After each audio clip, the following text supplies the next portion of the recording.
من المعوقات الغفلة والبعد عن الله وارتكاب المعاصي، هذا من المعوقات. المعاصي تصرفك عن العلم. قال الله عز وجل: واتقوا الله وإيش ويعلمكم الله.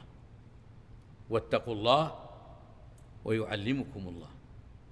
يروى عن الإمام الشافعي رحمه الله أنه كان يقول: شكوت إلى وكيع سوء حفظي فأرشدني إلى ترك المعاصي وأخبرني بأن العلم نور ونور الله لا يؤتى لعاصي.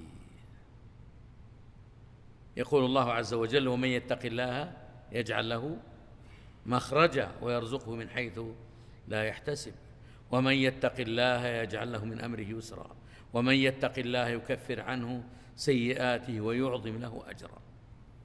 اتق الله حيثما كنت وأتبع السيئة الحسنة تمحها وخالق الناس بخلق حسن.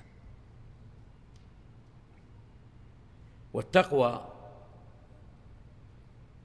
من أوضح ما جاء في تفسير التقوى ما جاء عن الإمام التابعي الجليل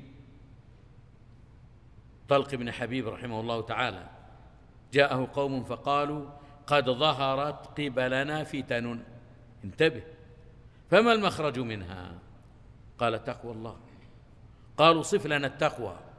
قال: التقوى أن تعمل بطاعة الله على نور من الله ترجو ثواب الله، وأن تترك ما حرم الله على نور من الله ماذا؟ تخاف عقاب الله.